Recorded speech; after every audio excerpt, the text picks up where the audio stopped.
सगळ्यांचं स्वागत आहे। आज आपण आहे ना कारल्याची भाजी करणार आहोत। मागे पण मी कारल्याच्या भाज्या दोन प्रकारच्या करून दाखवलेल्या आहेत। आता ही वेगळ्या पद्धतीने आपण कारल्याची भाजी करणार आहोत। म्हणजे दोन नाहीत, म्हणजे 2-3 रेसिपी आल्या असतील कारल्याच्या, तुम्ही बघितलं असेल। भरलेलं कारलं, तळलेलं कारलं, परत ह्याचं मसाल्याचं कारलं। तर हे आता आपण आहे ना एकदम साध्या सिंपल पद्धतीने आणि पटकन होणारी कारल्याची भाजी आपण आज करणार आहोत। चला, ही कारले आहे पाव किलो आणि मी आता हिला कट करून घेते। कट करून नंतर याच्यामध्ये मीठ टाकून आणि नंतर धुतल्यानंतर मग बाकीची रेसिपी स्टार्ट होणार। आपण कारलं मगाशी मी तुम्हाला सांगितलं होतं, ते कारलं कट करून त्याला मीठ लावून नंतर ते ठेवलं होतं अर्धा तास आणि त्यानंतर मग ह्याचं धुवून काढलेलं कारल्याला आपण मस्तपैकी आता आपण ह्याला फोडणी देणार आहोत। आता फोडणी देण्यासाठी काय काय आपण केले बघा। 2 कांदे घेतलेले आहेत, 1 टोमॅटो घेतलेले आहेत, 4 मिरच्या घेतलेल्या आहेत, कढीपत्ता घेतलेला आहे, हळद पावडर घेतलेली आहे, आमचूर पावडर आहे आणि गरम मसाला आहे। बस एवढंच लागणार आहे, तेल लागणार आहे। एवढ्या साहित्यामध्ये मस्तपैकी आपलं कारलं आपण आज बनवणार आहोत। आपण कट केलेला कांदा टाकला आहे त्यामध्ये, कांद्यामध्ये त्याच्यामध्ये आपण तेल टाकूया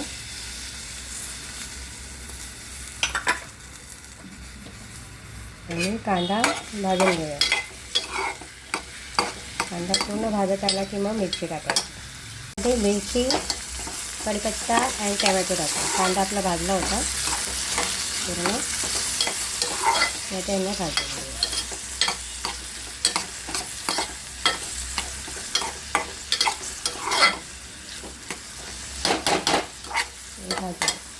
आपला हा कांदा टोमॅटो हे पूर्ण भाजून होत आहे। आणि कारल्यामध्ये तुम्हाला टोमॅटो टाकायचं नसेल तर आमचूर पावडर पण मी घेतलेलीच आहे ऑलरेडी। पण आमचूर पावडर नसेल तर तुमच्याकडे लिंबू असेल तर लिंबू पिळा, छान चव येते। आणि आमचूर पावडरने तर खूपच छान चव येते। आता यामध्ये आपण हा सगळं टाकायचं आहे, हळद, आमचूर पावडर आणि गरम मसाला।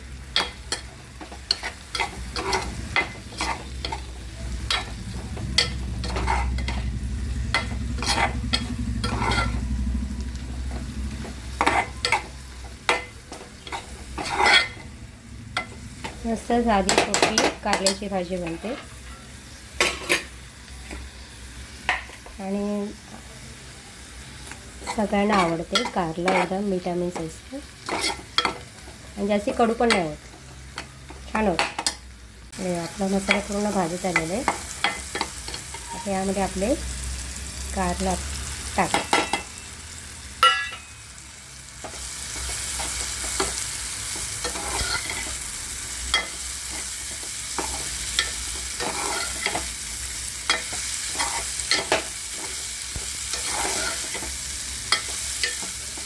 गॅस कमी करायचा आणि वाफवायला ठेवायचं। थोडंसं पाण्याचा शिंतोडा मारायचा यावर आणि वाफवायला ठेवायचं। जास्ती पाणी नाही टाकायचं। त्यावर झाकण टाकायचं आणि पाणी आटलं की आपलं कारलं मस्तपैकी झालं। आणि यावर नंतर आपल्याला लिंबू पिळायचं असेल तर लिंबू पिळा, नाही पिळला तरी पण चालतो, कारण आपण आमचूर पावडर टाकलेली आहे। मस्तपैकी कारलं बनते टेस्टी। झाकण घातलं ना आपण,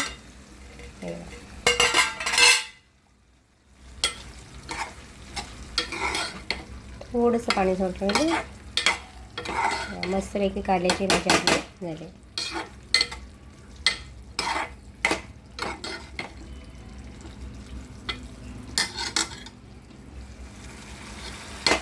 थोडंसं पाणी आटूया, त्यातच सुटलेलं आहे पाणी।